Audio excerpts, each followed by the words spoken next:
पारिस्थितिकी पिरामिड जीवों की पोषक संरचना के आधार पर, ठीक है, उनको ग्राफ के रूप में प्रदर्शित करना ही क्या कहलाता है, पारिस्थितिकी पिरामिड, या जीवों की पोषक संरचना का आलेखी निरूपण ही क्या कहलाता है, पारिस्थितिकी पिरामिड। अब देखो पोषक संरचना में एक चीज क्लियर रखना, जैसे सबसे पहले इसमें क्या आएगा, उत्पादक। दो चीजें आएंगी पारिस्थितिकी पिरामिड में, एक आपका क्या आएगा, क्या, उत्पादक, और दूसरा क्या आएगा, उपभोक्ता। ठीक है, दो कैटेगरी में डिवाइड किया गया है, एक उत्पादक, दूसरा उपभोक्ता। तो उत्पादक जो अपना भोजन क्या करेंगे, स्वयं बनाएंगे, जैसे पेड़ पौधे।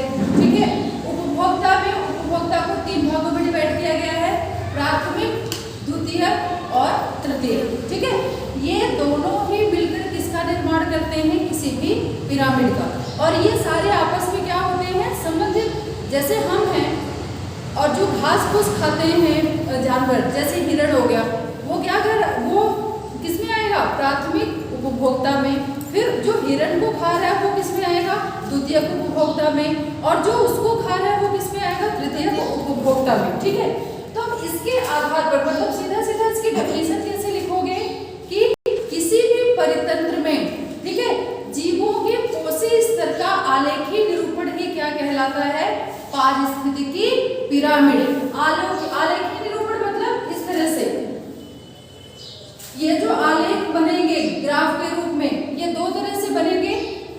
देखो तीन प्रकार का पिरामिड होता है, एक क्या हो गया, जीव संख्या का पिरामिड, दूसरा किसका हो गया, जीव भार का पिरामिड, और तीसरा क्या हो गया, जैव ऊर्जा का पिरामिड। तो मतलब अगर हम इस पिरामिड को बांटते हैं तो पहला किसका हो गया, जैव संख्या का पिरामिड, बिल्कुल शॉर्ट में समझते चलना। दूसरा है जैव भार का पिरामिड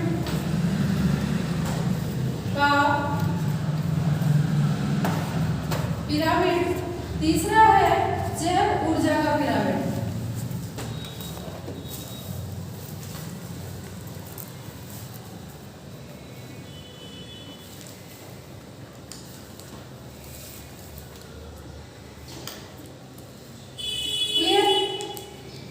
अब ये जो तीनों पिरामिड है, पहला वाला जीवों की संख्या का आपसी जो संबंध है उसके आधार पर बनेगा, दूसरा वाला जीवों के भार के आधार पर बनेगा, और तीसरा जीवों में जो ऊर्जा का स्थानांतरण होता है उसके आधार पर बनेगा।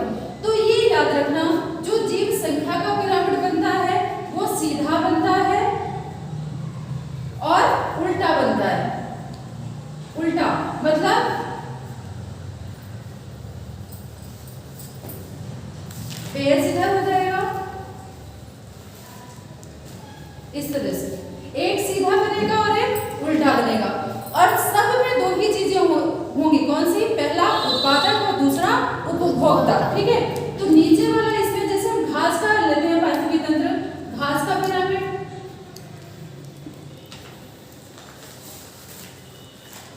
तो इसमें देखो सबसे पहले क्या आएगा, उत्पादक। उत्पादक में क्या आएंगे, पौधे, यहाँ पे क्या होगा, उत्पादक।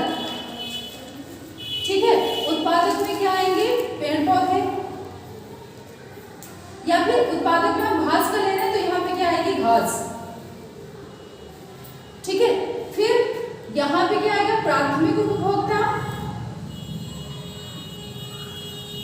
उपभोक्ता, यहाँ पे द्वितीयक उपभोक्ता, और यहाँ पे तृतीयक उपभोक्ता। ठीक है, क्लियर है इतना। अब हम अगर घास की बात करेंगे बेटा, तो घास की संख्या आपको पता है कि अगर हम थोड़ी भी जगह लेंगे तो घास की संख्या कैसी रहेगी, ज्यादा, क्योंकि पतले पतले छोटे पेड़ होते हैं, वो घास के पेड़ होते हैं, तो उनकी संख्या कैसी रहेगी, ज्यादा। तो ये जो यहाँ का ये बेस बनेगा वो कैसा बनेगा, चौड़ा। ठीक है, मान लो यहाँ पे घास के कितने पौधे हो गए, मान के चले हमें 1000। ठीक है, तो इनको कौन खाएगा, जैसे यहाँ पे आपकी घास होगी और यहाँ पे इनको खाने वाला कौन हो गया, हिरण। ठीक है, तो हिरण की संख्या हम कितनी मान के चल सकते हैं, 100। ठीक है, कब हो रही है, फिर हिरण को कौन खाएगा,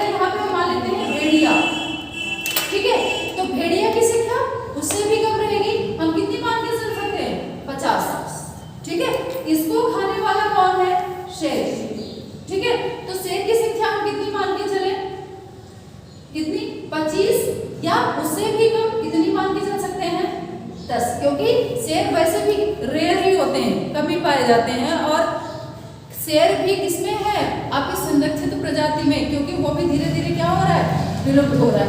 तो अगर हम देखो घास का पिरामिड बनाते हैं तो समझ में आ रही है बात। अगर 1000 घास के प्लांट है यहाँ पे तो उसकी तुलना में हिरन उससे कम होंगी। ऐसा तो नहीं है कि जितने घास के पौधे हैं उतनी ही हिरन होंगी, एक एक घास को एक एक हिरन खाएगी, ऐसा तो नहीं होता ना। ठीक है, तो हिरन की संख्या उससे कम, फिर भेड़िया जो हिरन को खाता है उसकी संख्या उससे भी कम होगी, और फिर जो भेड़िया को खाएगा जैसे शेर हो गया, ठीक है, तो उसकी संख्या सबसे कम होगी। तो ये पिरामिड कैसा बनेगा बेटा, सीधा, नीचे से चौड़ा, फिर उससे कम, फिर उससे कम, फिर उससे कम। ये कैसा क्या प्राप्त हो गया पिरामिड, और पिरामिड कैसा होगा सीधा। लेकिन अगर हम वहीं पे वृक्ष का पिरामिड देखें,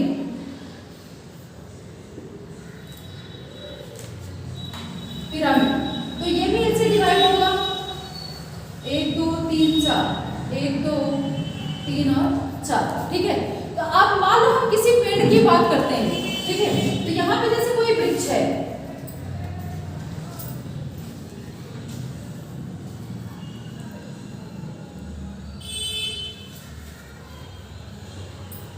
ठीक है, कोई वृक्ष है यहाँ पे, तो वृक्ष की संख्या कितनी है 1। ठीक है, संख्या कितनी होगी, एक बड़ा सा अगर हम पेड़ लेते हैं बड़ा सा, ठीक है, तो वृक्ष हम कितना लेंगे 1, संख्या कितनी होगी यहाँ पे वृक्ष की 1। अब वृक्ष में क्या बैठेंगी चिड़िया, तो चिड़िया की संख्या 1 ही तो नहीं होगी, एक वृक्ष में बहुत सारे पक्षी बैठते हैं, ठीक है, उनकी संख्या इससे ज्यादा, तो यहाँ पे क्या आ गई चिड़िया। ठीक है, अब चिड़िया में जो क्या पाए जाते हैं छोटे मोटे कीट पाए जाते हैं, उनकी संख्या कैसी होगी उससे भी ज्यादा। ठीक है, तो यहाँ पे आपका क्या आ गया कीट। ठीक है, अब ये वाला आपका जो पिरामिड होगा इसमें, तो यहाँ पे ये 4 नहीं आएगा, कितने बनेंगे 3, यहाँ पे ध्यान रखना। सबसे पहले वृक्ष, एक पेड़ की बात कर रहे हैं हम, एक वृक्ष हमने लिया, उसके ऊपर क्या बैठी चिड़िया। ठीक है, चिड़िया की संख्या वृक्ष से ज्यादा। अब एक एक चिड़िया में अगर मान लो 6 या 7 भी या 10 भी परजीवी कीट होते हैं, तो अगर बहुत सारी चिड़िया यहाँ पे बैठी हैं तो परजीवियों की संख्या क्या हो जाएगी बहुत ज्यादा। ठीक है, तो उसका जो ये पिरामिड होगा वो कैसा होगा सबसे ज्यादा, मतलब ये वाला भाग कैसा होगा चौड़ा। ठीक है, तो यहाँ पे लिख लेना परजीवी कीट। समझ में आ गई बात। यहाँ पे हम घास का पिरामिड लेंगे, वृक्ष का पिरामिड लेंगे, किसके आधार पर, संख्या के आधार पर।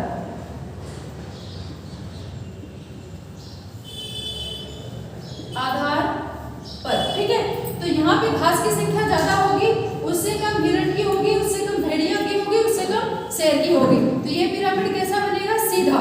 अगर वृक्ष का पिरामिड लेते हैं किसका, संख्या का,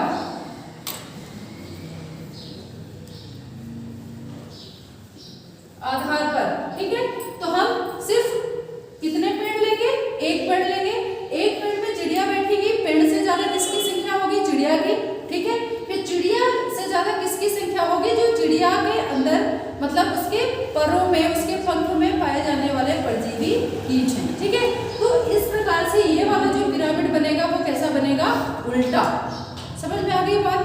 तो ये हो गया आपका जीव संख्या का पिरामिड। ठीक है, इसको कर लो। भार का पिरामिड मतलब जीवों के पोषक स्तर के संबंधों को उनके भार के आधार पर आलेख द्वारा व्यक्त करना क्या कहलाता है, आपका जैव भार पिरामिड। मतलब जीवों के भार के आधार पर उनका आलेखी पिरामिड बनाना आपका क्या कहलाता है, जैव भार पिरामिड। ये भी 2 प्रकार का होता है, कैसा, एक उल्टा होगा तो एक सीधा होगा, सीधा और उल्टा। ठीक है, तो सीधा अगर होगा तो ये कैसे होगा, अगर हम कहाँ का लेते हैं, वन का पिरामिड, ये क्या हो गया वन का जैव भार पिरामिड। ठीक है, तो अब वन में ध्यान रखना वही चीज बढ़ेगी, यहाँ पे सबसे पहले क्या होगा, उत्पादक, और फिर क्या आएगा आपका उपभोक्ता। ठीक है, तो उत्पादक ये होगा आपका उत्पादक, प्राथमिक उपभोक्ता, फिर आपका द्वितीयक उपभोक्ता। ये जैसे आपने जिस संख्या का बनाया था ना, ऐसे ही है उपभोक्ता, और ये आ गया तृतीयक उपभोक्ता। अब यहाँ पे देखो, यहाँ सबसे पहले हम किसको लेंगे, घास या पौधे। ठीक है, यहाँ पे क्या लेंगे, हिरण, यहाँ पे क्या लेंगे, क्या लेंगे, भेड़िया, और यहाँ पे क्या आएगा, सेब। ठीक है, अगर हम यहाँ पे 10,000 केजी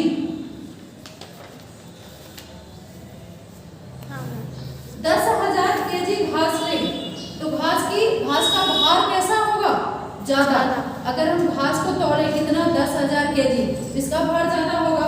अगर हम यहाँ पे हिरण कितने ले रहे हैं, मान लो हमने कितने ले लिए, 1200, इसकी तुलना में जो भार होगा, घास का भार, वो कैसा होगा, ज्यादा। ठीक है, फिर हमने भेड़िया ले लिया, कितना ले लिया हमने, यहाँ पे ले लिया हमने 500। ठीक है, तो जो इनका भार होगा हिरण से कैसा होगा, कम। ठीक है, शेर हमने कितना ले लिया, 10 ले लिया। ठीक है, तो जो शेर का भार होगा भेड़िया से कैसा होगा, कम। सबसे ज्यादा भार 10,000 केजी हमने क्या ले ली, घास, इसका होगा। फिर 1200 हिरण, घास की तुलना में हिरण का भार कैसा होगा, कम। फिर हिरण की तुलना में 500 भेड़ियों का भार कैसा होगा, कम। ठीक है, फिर शेर हमने कितने ले लिए, 10 ले लिया, या हमने एक ही ले लिया, तो सबसे कम भार किसका होगा, शेर का। हमने ये कहाँ के लिया है, वन का जय भार पारिस्थितिकी पिरामिड। और अगर इसकी तुलना में हम तालाब का पारिस्थितिकी पिरामिड बनाए, तालाब में देखना, तालाब में नहीं पहुंच जाना, मैं बता रही हूँ, तालाब का जैव भार पिरामिड।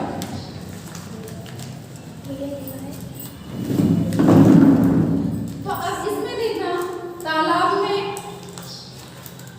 सबसे पहले यहाँ पे क्या आएंगे, पादप प्लवक, मतलब सबसे नीचे तालाब में जो बिल्कुल छोटे मोटे प्लांट होते हैं, बिल्कुल नीचे तलहटी में, शैवाल, काई जानते हो ना, जो हरी हरी सी लगती है, जिसकी वजह से फिसलन होती है, तो वो कहाँ पाए जाते हैं, बिल्कुल नीचे। तो यहाँ पे आपके क्या पाए जाएंगे, पादप प्लवक।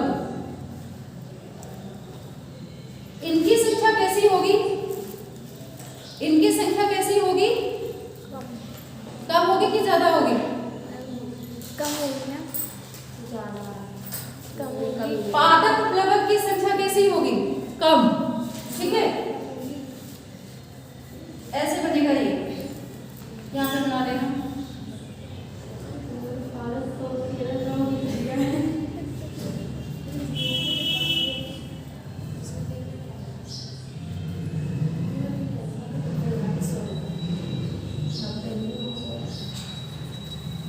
यहाँ पे क्या होंगे, पादप प्लवक, ये क्या कहलाते हैं, उत्पादक। ठीक है, उत्पादक। ठीक है, फिर यहाँ पे आएंगे जंतु प्लवक, जो इनको खाते हैं, जंतु प्लवक। ठीक है, फिर यहाँ पे जंतु प्लवक किसमें आएगा, प्राथमिक उपभोक्ता में। ठीक है, फिर यहाँ पे क्या आता है, मछलियां, जैसे आपका रोहू हो गया, छोटी मछली, छोटी, सीधे सीधे ये लिख लो, छोटी मछली। ठीक है, छोटी मछली को कौन खाता है, बड़ी मछली।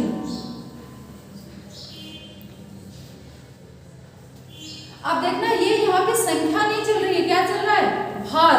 तो अगर हम यहाँ पे पादप प्लवक लेते हैं, नीचे की काई वगैरह इकट्ठा करके लेते हैं, तो उसका भार कैसा होगा, कम। ठीक है, फिर उसको जो खाएगा, पादप प्लवक को जो खाएगा जंतु प्लवक, जो छोटे मोटे जंतु जो पानी के बिल्कुल अंदर रहते हैं। ठीक है, उनका जो भार होगा इनसे कैसा होगा, ज्यादा। इन जंतु प्लवक को कौन खाता है, छोटी मछलियां। ठीक है, तो छोटी मछलियों का भार इन जंतु प्लवक से कैसा होगा, ज्यादा। और छोटी मछलियों को कौन खाता है, बड़ी मछलियां। ठीक है, आपने सुना होगा कि छोटी मछलियों को बड़ी मछलियां खा जाती हैं, ठीक है। तो बड़ी मछलियों का भार सबसे ज्यादा होगा। अगर हम नील व्हेल की बात करें, ब्लू व्हेल की, तो व्हेल का भार कितना होता है? हजारों टन होता है उसका भार। तो सबसे ज्यादा भार किसका हो गया? बड़ी मछलियों का, ठीक है। तो इस तरह से जो वन का जैव भार पिरामिड बनेगा वो कैसा बनेगा? सीधा, ठीक है। घास का जो वेट होगा ज्यादा, फिर उससे कम हिरण का, उससे कम भेड़िया का, सबसे कम किसका होगा? शेर का। अगर हम जैव भार पिरामिड किसका बनाए? तालाब का ले रहे हैं, तो तालाब में जो पादप प्लवक होंगे उनका भार कम, उनको जो जीव जंतु खाते हैं उनका भार उससे ज्यादा, फिर उन जीव जंतु को जो छोटी मछलियां खाती हैं उनका भार उससे ज्यादा, और सबसे ज्यादा भार किसका होगा? जो बड़ी मछलियां होती हैं जो इन सबको खाती हैं, ठीक है। तो ये हो गया आपका जैव भार का पिरामिड, ठीक है। अब तीसरा कौन सा है? जैव ऊर्जा। अब इसमें ध्यान रखना, जैव ऊर्जा का पिरामिड हर कंडीशन में कैसा बनेगा? सीधा, ठीक है। लिंडमान ने 10% ऊर्जा का नियम दिया था, ठीक है। उनके अकॉर्डिंग हर स्तर में, चाहे वो उत्पादक हो, यहाँ से जो उत्पादक होंगे 100% ऊर्जा का उपयोग करेंगे। इसके बाद जो आगे ऊर्जा जाएगी वो कितनी जाएगी? सबसे 10% ही जाएगी, ठीक है। तो हमेशा जो ऊर्जा का पिरामिड बनता है वो हर कंडीशन में कैसा बनेगा? सीधा। ऊर्जा का सीधा पिरामिड, ये कहीं भी उल्टा नहीं होता, तो ठीक है ना। अब आपका जैव संख्या का पिरामिड ध्यान रखना, उल्टा और सीधा दोनों बनेगा। जीव संख्या के पिरामिड में हमने क्या लिया था? एक तो किसका लिया था? घास के मैदान का पिरामिड, दूसरा वृक्ष का पिरामिड, ठीक है। फिर आपको आता है जैव भार का पिरामिड, ये भी उल्टा बनेगा और सीधा बनेगा। अब यहाँ पे भार में हमने क्या लिया है? सीधा पिरामिड किसका लिया है? वन का पिरामिड, और उल्टे में क्या लिया है? तालाब का पिरामिड। फिर आपको आता है ऊर्जा का पिरामिड, जो हमेशा कैसा बनेगा? सीधा। क्लियर है इतना? जैविक घटक, वो घटक जिसमें क्या रहता है? जीवन रहता है, ठीक है। मतलब जो लाइफ वाली वस्तुएं होती हैं, जो लिविंग बींग्स होते हैं, वो किसमें आते हैं? जैविक घटक में। इतना कंफर्म करके चलो, जैविक मतलब जो जीव कैसे हैं? श्वसन करते हैं, जिनमें जीवन होता है, वो किसमें आते हैं? जैविक घटक में। और अजैविक में कौन से आते हैं? जिसमें लाइफ नहीं रहती, ठीक है। तो जैविक घटक में क्या क्या आ जाएंगे? एक क्या आ जाएगा आपका? सबसे पहले उत्पादक। उत्पादक में पेड़ पौधे, ठीक है। और दूसरा क्या आ जाएगा? उपभोक्ता, ठीक है। उपभोक्ता में आपको बता दिया प्राथमिक, द्वितीयक और तृतीयक।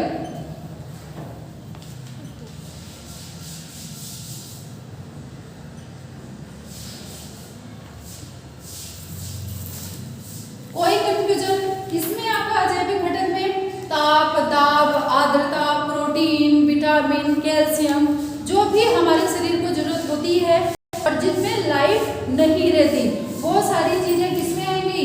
अजैविक घटक में, ठीक है। इसको आप भौतिक कारक या उसमें कार्बनिक और अकार्बनिक में भी बांट सकते हो, ठीक है।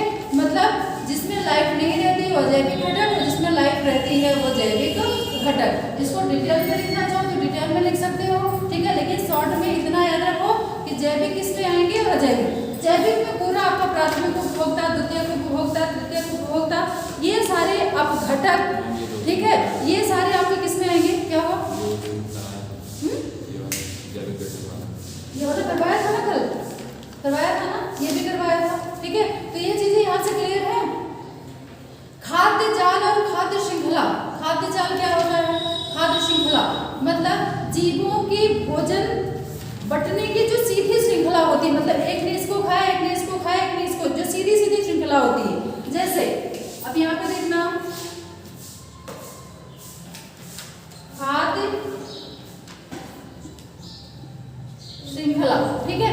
मतलब जीवों का जो पोषण स्तर एक सीध में चलता है, एक श्रृंखला में चलता है, वो आपका क्या कहलाएगा? खाद्य श्रृंखला। जैसे यहाँ पे देखो, सबसे पहले क्या आएगा?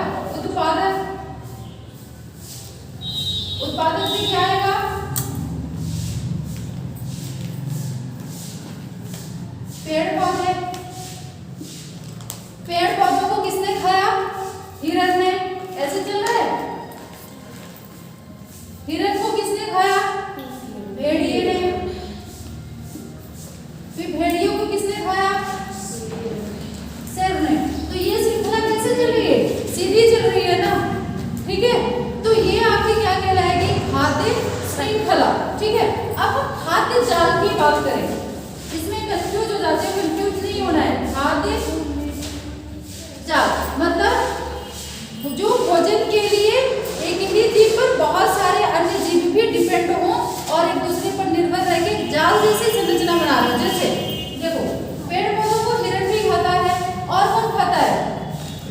कौन खाएगा? टिड्डा खाएगा, ठीक है। अब इस टिड्डे को किसने खाया? कौन कौन खाएगा टिड्डे को? मेढक खाएगा। मेढक और सांप किसको खाएगा? इसको भी खा लेगा और इसको भी खा लेगा, ठीक है। समझ में आ रही है बात? फिर इस सांप को कौन खाएगा? अगर हम यहाँ पे गिद्ध लेते हैं तो इस सांप को कौन खाएगा? गिद्ध। तो कहीं ना कहीं ये सारे इससे रिलेटेड हुए, ठीक है। तो इस तरह से जो मतलब जो भोजन का जाल बन जाता है, एक को दूसरे ने खाया, दूसरे को फिर बहुत सारे ने खाया, फिर जो वो जीव है उनको बहुत सारे अन्य जीवों ने खाया। तो इस तरह जो जाल बनाते हैं भोजन का, वो आपका क्या कहलाता है? खाद्य जाल। इसको यहाँ पे पेड़ पौधों को टिड्डा भी खा रहा है, हिरण भी खा रही है, गाय भी खा रही है। अगर हम यहाँ पे गाय की बात करें तो गाय को फिर यहाँ पे कौन खा लेगा? शेर। शेर को कोई नहीं खाएगा, ठीक है। तो सबसे जो सर्वोच्च सर्वाहारी है वो कौन सा है? शेर है।